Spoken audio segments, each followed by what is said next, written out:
கர்த்தருடைய பரிசுத்த நாமம் மகிமைப்படுவதாக. இந்த காலை வேளையில மீண்டும் உங்களோடு கூட சேர்ந்து ஆராதிப்பது கர்த்தர் தந்த பெரிய கிருபைக்காக நான் நன்றி செலுத்துகிறேன். இந்த ஜெபத்திலே வந்த உங்கள் ஒவ்வொருவரையும் வாழ்த்தி வரவேற்கிறேன். ஹல்லேலூயா. ஹல்லேலூயா. நம்முடைய எப்போதும் போல வழக்கத்தின்படியே நம்முடைய தொடர் செய்தியான சங்கீதம் 27 8வது வசனத்தை வாசிக்கிறோம். சங்கீதம் 27 என் முகத்தை தேடுங்கள் என்று சொன்னீரே, உம்முடைய முகத்தையே தேடுவேன் கர்த்தாவே என்று என் இதயம் உம்மிடத்தில் சொல்லிற்று. ஹல்லேலூயா. நான் நினைக்கிறேன் எல்லாருக்கும் இந்த வசனம் மனப்படமாய் மாறியிருக்கும் என்று நான் நினைக்கிறேன். உங்களுடைய இருதயம் கர்த்தரை நோக்கி ஒவ்வொரு நாளும் சொல்ல வேண்டும், ஆண்டவரே நான் உண்மை மாத்திரம்தான் தேடுவேன் என்று சொல்லி உங்களுடைய இருதயம் ஒவ்வொரு நாளும் ஆண்டவரை பார்த்து சொல்லும்படியாய் கர்த்தரதை அனுக்கிரகம் பண்ணுவார் என்று சொல்லி நான் விசுவாசிக்கிறேன். தீர்க்கன் பழைய ஏற்பாட்டின் 17 தீர்க்க தரிசன ஆகமங்களை குறித்த ஆழமான பார்வை. இதுவரை கேட்டிராத புதிய சத்தியங்கள். தங்கள் அழைப்பை நிறைவேற்ற தீர்க்கதரிசிகள் கடந்து சென்ற கடினமான பாதை. தீர்க்கதரிசிகளின் அழைப்பின் மேன்மை, அர்ப்பணிப்பின் எல்லை, குழப்பும் வேத பகுதிகளின் தெளிவான விளக்கம் என்று சத்தியத்தின் ஆழத்தை அலசும் தீர்க்கன். வேத வியாக்கியானம் என்னும் பிரம்மாண்ட படைப்பை தொடர்ந்து வேதாகம கல்லூரி ஆசிரியர் மதனின் மற்றும் ஒரு படைப்பு. வேதத்தை நேசித்து வாசிக்கும் அனைவரது கையிலும் இருக்க வேண்டிய அத்தியாவசியமான கையேடு. இது ஒரு இவாஞ்சலிக்கல் லிட்ரேச்சர் சர்வீஸ் வெளியீடு. அனைத்து முன்னணி கிறிஸ்தவ நூல் நிலையங்களிலும் கிடைக்கும். தீர்க்கன். கடந்த நாட்களில் நான் பார்க்கும் பொழுது சங்கீதம் 63:1 தேவனே நீர் என்னுடைய தேவன், அதிகாலையிலே உம்மை தேடுகிறேன் என்று சொல்லி நாம் அதை குறித்து நாம் தியானித்தோம். இந்த அதிகாரத்தை எழுதும் பொழுது தாவீது யூதாவின் வனாந்திரத்தில் இருக்கும்போது பாடின பாடல் என்று அதன் தலைப்பு சொல்லுகிறது. அப்படியானால் வறண்ட சூழ்நிலை, விடாய்த்து போன சூழ்நிலை, தண்ணீரற்றதுமான ஒரு நிலத்திலே இருக்கக்கூடிய சூழ்நிலையில அவன் தேவனை அதிகாலையிலே தேடினான். அது மாத்திரமல்ல, அந்த அதிகாலையில தேடுகிற தாவீது அவன் சொல்லுகிற காரியம் என்ன? உம்மேல் தாகமா இருக்கிறது, உம்மேல், அவருடைய ஆத்மா உம்மேல் தாகமா இருக்கிறது என்று சொல்லி சொன்னார். அடுத்த காரியம் என்னன்னா, என்னுடைய மாமிசம் உண்மை வாங்கிக்கிறது. ஹல்லேலூயா. அப்படியானால் வனாந்திர சூழ்நிலையிலே உண்மையிலே சரீரம் சோர்வாக காணப்படும், அங்கே ஏற்ற சூழ்நிலை இல்லாத நேரத்திலே கர்த்தர் அவரை எப்படி நிறைக்கிறாருன்னு பாருங்க. அவருடைய ஆத்மா அவரை நோக்கி தாகமா இருக்கிறது, தன்னுடைய மாமிசம் அவரை வாஞ்சிக்கிறது என்று சொல்லுகிறதை நாம் பார்க்க முடியும். நம்முடைய வாழ்க்கையில கர்த்தர் இப்படிப்பட்ட ஒரு அனுபவங்களை கர்த்தர் நமக்கு கொடுப்பாராக. ஹல்லேலூயா. இன்றைக்கு நாம் தியானிக்கக்கூடிய வசனம் என்னவென்று கேட்டால், தேவனை அதிகாலையிலே தேடும் பொழுது அதே சங்கீதம் 63வது அதிகாரத்துல 2வது வசனத்தை நாம் வாசிப்போம். இப்படியே பரிசுத்த ஸ்தலத்தில் உம்மை பார்க்க ஆசையாயிருந்து உமது வல்லமையையும் உமது மகிமையையும் கண்டேன். ஹல்லேலூயா. அப்படியானால் தேவனை அதிகாலையிலே தேடுகிற பிள்ளைகள் அவர்கள் அடுத்த ஒரு காரியத்துக்குள்ள கடந்து போகிறார். முதலாவதாக அவர்களுடைய ஆத்துமா தாகமா இருக்கிறது, இரண்டாவதாக அவருடைய மாமிசம் அவரை வாஞ்சிக்கிறது. மூன்றாவது காரியத்தை பார்க்க முடியும், அவருடைய பரிசுத்த ஸ்தலத்திலே அவரை பார்க்க ஆசையா இருப்பார்களாம். ஹல்லேலூயா. தேவனுடைய பரிசுத்த ஆலயத்துல வந்ததுக்கு அப்புறம், தேவனுடைய பிரசனத்திற்குள்ளாய் வந்ததுக்கு அப்புறமும் அவருடைய ஆசை எப்படி இருக்கும்னு கேட்டா, அவரை மாத்திரம் பார்க்கிற மாதிரி இருக்கணும். ஹல்லேலூயா. இந்த ஆலயத்துல தேவனை பார்க்கத்தான் நம்ம வருகிறோம், அப்படிதானே? தேவனை ஆராதிக்கதான் நம்ம வருகிறோம். ஆலயத்திற்குள்ள எதற்கு வருகிறோம்? அவருடைய வசனத்தை கேட்கும்படியாக, அவரை ஆராதிக்கும்படியாக. அவரிடத்திலிருந்து அடுத்த அந்த வசனத்தின் அடுத்த பகுதியில பார்க்கும்போது, உமது வல்லமையையும் உமது மகிமையும் கண்டேன். ஹல்லேலூயா. தேவனுடைய ஆலயத்திற்குள்ளாக வருகிறவர்கள், அதிகாலமே ஆண்டவரை தேடுகிற பிள்ளைகள், அவர்கள் என்ன செய்வார்கள் கேட்டா, அவருடைய பரிசுத்த ஸ்தலத்திலே, அவருடைய ஆலயத்துக்குள்ள அவர் ஆலயத்துக்குள்ளே வந்த உடனே அவர்கள் பார்க்கிறதுக்கு ஆசை. ஆண்டவரே, நான் இன்றைக்கு உங்களை பார்க்க வேண்டும் என்று என்ன செய்யணும்? உங்களுடைய ஆசை எப்படி இருக்கணும்? ஆண்டவரை பார்க்கணும்னு இருக்கணும். அல்லேலூயா. அதுக்கு அடுத்து உமது வல்லமையையும் உமது மகிமையும் கண்டேன் என்று சொல்லி பார்க்க முடியும். ஒரு காரியத்தை நான் உங்களுக்கு நினைவுபடுத்த விரும்புகிறேன்.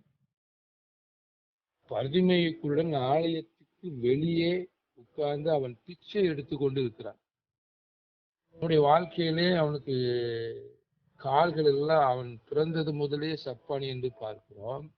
அவன் என்ன செய்கிறான்னு கேட்டா, இங்க பேதுரு வரும்பொழுது அவன் எதிர்பார்க்கிறது என்ன? ஏதோ நமக்கு பொண்ணோ வெள்ளியோ இல்ல காசோ எனக்கு பிச்சை கொடுப்பார்கள் என்று அந்த எண்ணத்துலதான் அவன் பார்த்து ஒருத்தியா கேட்டுக்கொண்டே இருக்கிறான். ஆனா அங்க சொல்லப்பட்ட காரியம் என்ன? பொன்னும் வெள்ளியும் என்னிடத்துல இல்லை. ஆனா அதை காட்டிலும் விசேஷமான ஒன்று அவருக்குள்ள இருந்தது. என்னது என்று கேட்டால், அவனை குணப்படுத்துகிற வல்லமை, ஆண்டவருடைய வல்லமை அந்த ஊழியக்காரனிடத்திலே, அந்த தேவனுடைய பிள்ளையினிடத்திலே. அல்லேலூயா. அப்படியானால் தேவனுடைய ஆலயத்துக்கு வருகிற விசுவாசிகள், தேவனுடைய ஆலயத்துக்கு வருகிற உங்களிடத்திலே என்ன இருக்குன்னு கேட்டா, பொன்னும் வெள்ளியும் இருக்கணும்னு அவசியம் இல்லைங்க. அது இல்லாம இருக்கலாம். ஆனா தேவனுடைய ஆலயத்துக்குள்ள வருகிற உங்களிடத்துல தேவனுடைய வல்லமை இருக்க வேண்டும். அல்லேலூயா. அந்த வல்லமை என்ன சொல்லிட்டா, இப்படிப்பட்டதான பிச்சை எடுத்து கொண்டிருக்கிறதான வாழ்க்கையில பிறந்தது முதல் சுகமில்லாத ஆட்கள். அப்போ நீங்க உள்ள வரும்போது நீங்க நல்லா யோசிச்சு பாருங்க. நம்முடைய சபையில கூட அப்படின்னு நடக்குது இல்லையா? நிறைய பேர் நின்று அவங்களால முடியலன்னு சொல்லி பிச்சை எடுத்து கொண்டு இருப்பாங்க, தர்மத்துக்காக நிற்பாங்க, அநேகர் போட்டு உதவி செய்யறாங்க. ஆனா அவங்களும் வந்து நீங்க யோசித்து பாருங்க, அந்த சப்பானி பேதுருவினிடத்திலிருந்து ஆண்டுடைய வல்லமையை பெற்று கொண்ட உடனே அவன் செய்த காரியம் என்ன? அவன் ஆலயத்துக்கு வெளியே இருக்கல. அல்லேலூயா. அப்படியானால் அவன் என்ன செய்தான்? முதல்ல எழுந்து துதித்து குதித்து எழுந்து மீண்டும் ஆலயத்துக்குள்ள வந்து ஆண்டவர் மகிமைப்படுத்தினான். அல்லேலூயா. அப்படியானால் இந்த வசனத்தை பாருங்க. உமது வல்லமையும் உமது மகிமையும் கண்டு. அல்லேலூயா. பாருங்க, நீங்க வல்லமை இல்லாத ஆளுக்கு தேவனுடைய வல்லமையை உங்கள் மூலமாய் கர்த்தர் கொடுக்கும் பொழுது அதுக்கு அடுத்த காரியம் அவருடைய மகிமை. அவர்கள் தேவனை மகிமைப்படுத்துகிறதை நீங்கள் பார்க்க முடியும். அல்லேலூயா. தேவனுடைய பிள்ளைகளே, நீங்கள் ஆலயத்திற்கு வரும் பொழுது எப்படி வரணும்னு கேட்டா, ஆண்டவரை பார்க்கணும்னு வரணும், வல்லமையை வெளிப்படுத்துகிற பிள்ளைகளாய் வரணும். அதுக்கப்புறம் அவருடைய மகிமையா நீங்க கண்டிப்பா பார்ப்பீங்க. அல்லேலூயா. தேவனுடைய பிள்ளைகளை, இந்த கால வேளையில உங்களுடைய வரவு இல்லைன்னு சொன்னால், நீங்கள் ஆலயத்திற்கு வரும் பொழுது நீங்கள் எப்படிப்பட்ட மனநிலைமையில இல்லைன்னு சொன்னால், எந்த சூழ்நிலையில எப்படி இருக்க வேண்டும் என்பதை இந்த வசனத்தை தெளிவாக பார்க்க வேண்டும். தேவனை, நீர் என்னுடைய தேவன் என்று அவரோடு ஒரு நெருங்கின ஐக்கியத்தை சொல்லுகிற பிள்ளைகள். முதல் வசனம் அதான் சொல்லுது. தேவனே, நீர் என்னுடைய தேவன். தேவனை அதாவது ஆண்டவரை உங்கள் தேவனாய் கொண்டிருந்தீங்கன்னு சொன்னா நீங்க என்ன செய்வீங்கன்னு சொன்னா, அதிகாலையிலே அவரை தேடுவீங்க. அப்போ அதிகாலையிலே தேடுகிற பிள்ளைகளுக்கு செய்கிற காரியம் என்ன? அவருடைய ஆலயத்துக்குள்ளே அவரைத்தான் பார்க்கணும், வரணும். அல்லேலூயா. ஆலயத்துல யாரை பார்க்கணுங்க? ஆலயத்துல ஆண்டவரை தான் பார்க்கணும். அப்போ ஆண்டவரை பார்க்கணும்னு வர்ற பிள்ளைங்க அதுக்கு அடுத்த காரியத்தை வாசிக்கும் பொழுது, உமது வல்லமையும் உமது மகிமையும் என்ன செய்கிறது? கண்டேன் என்று சொல்லி அந்த வசனம் சொல்லுகிறது. அப்படியானால் அந்த வல்லமை எப்படி பேதுருக்கிட்ட இருந்து ஒரு சுகமில்லாத நபருக்குள்ள போச்சோ, அந்த மாதிரி ஆண்டவரே, நான் ஆலயத்திற்கு வரும்போது ஒரு வல்லமை நிறைந்த பிள்ளையாய் நான் வரணும். உம்முடைய வல்லமை பார்ப்பது மாத்திரமல்ல, என்னிடத்திலிருந்து உம்முடைய வல்லமை யாருக்கு தேவையோ அங்க புறப்பட்டு போகும். அல்லேலூயா. என்னுடைய பிள்ளைகளே, நான் சொல்றேன், இந்த வசனத்தின்படி நீங்க அதிகாலையிலே ஆண்டவரை பார்த்து, ஆண்டவரே நீர் என்னுடைய தேவன் என்று சொல்லுகிற பிள்ளைகள், ஆண்டவரே அதிகாலையிலே தேடுகிறேன் என்று சொல்லுகிற பிள்ளைகள் பரிசுத்த ஸ்தலத்துல அவரை மட்டும் பார்க்க ஆசைப்படணும். அல்லேலூயா. அது மாத்திரமல்ல, வல்லமையும் மகிமையையும் உங்களுடைய வாழ்க்கையிலே கர்த்தர் காண உதவி செய்வார். இப்படிப்பட்ட ஆசீர்வாதத்தினாலே கர்த்தர் நிறைக்கும்படியா இந்த கால வேளையிலே உங்கள் ஒவ்வொரு பார்த்து கேட்கிறார். நீங்க ஆலயத்திலே வரும்பொழுது என்ன பார்க்க ஆசையா இருக்கிறீங்களா? என்னுடைய வல்லமையை பார்க்க ஆசையா இருக்கிறீங்களா? என்னுடைய மகிமையை ஆலயத்திலே தன்னுடைய வஸ்திர தொங்கலினால் நிறைக்கிறார் என்று சொல்லி ஒரு இடத்துல பார்க்க முடியும். அப்படின்னா வஸ்திர தொங்கல் என்றால் என்ன?